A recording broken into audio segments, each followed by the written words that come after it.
Les tableaux qui parlent, une série de podcasts par Francis Rousseau. Émile Friant, 1863-1932. Les canotiers de la Meurthe, 1887. Huile sur toile, Musée des Beaux-Arts de Nancy. Émile Friant, l'un des protagonistes de la célèbre école de Nancy, dont le caractère instantané s'inspirait du procédé photographique, est exactement comme Gustave Caillebotte un grand sportif, qui pratique beaucoup les sports nautiques.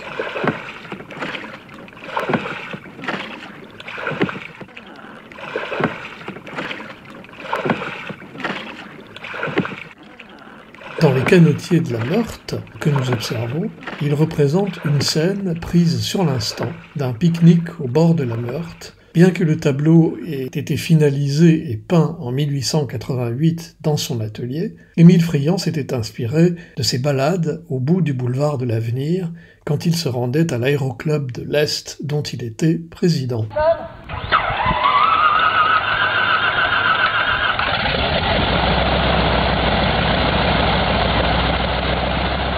Il représente une scène réellement prise sur le vif, donc instantanée. La joyeuse assemblée de ses camarades sportifs partageant un pique-nique après avoir pratiqué le canotage. Les maillots sans manches soulignent l'arrondi des épaules et les bras dénudés. Parmi cette assemblée sportive se trouvent deux jeunes femmes rieuses, probablement de mœurs légères. Tous s'apprêtent à se régaler d'un canard rôti que leur apporte le serveur de la Gargote, à qui Émile Friant prête volontiers son visage.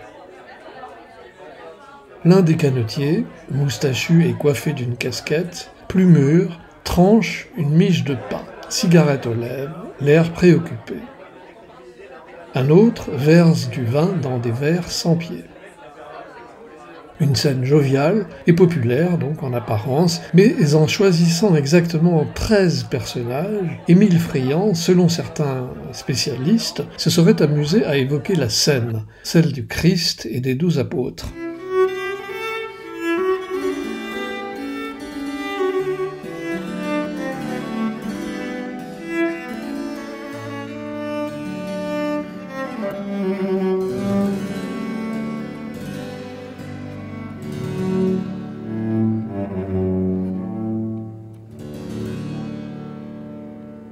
La présence même de femmes de mœurs légères évoquant la présence controversée de Marie-Madeleine pendant la scène, une présence que Léonard de Vinci lui-même aurait contribué à établir dans sa célèbre représentation. Ce clin d'œil à la peinture religieuse serait confirmé par la présence du pain et du vin, disposés volontairement en avant-plan de la composition.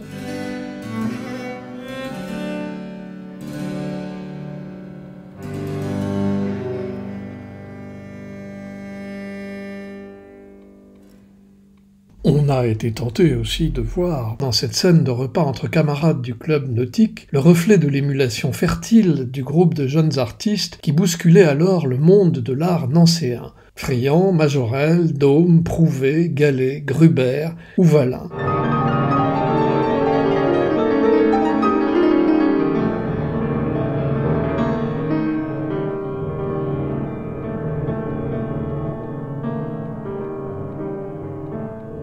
Ces canotiers de la Meurthe demeurent un des grands chefs-d'œuvre de la peinture réaliste française, issue de la photographie. Peinture de l'exactitude contre laquelle réagiront les impressionnistes, et il est toujours intéressant de mettre en perspective ces canotiers d'Émile Friant avec d'autres canotiers, ceux du déjeuner des canotiers de Renoir, peints 6 ans auparavant, en 1881. On y voit le même bonheur, les mêmes amis heureux, les mêmes flots de vin, mais pas de pain tranché au couteau, une atmosphère beaucoup plus bourgeoise et raffinée, et une touche picturale beaucoup plus sophistiquée et nettement moins réaliste que celle de Friant. D'un côté, chez Friant, les jeunes gens du peuple et quelques Marie-Madeleine anonymes, de l'autre, chez Renoir, des artistes connus, un banquier, M. Frécy, une comédienne adulée, des gens célèbres, deux mondes.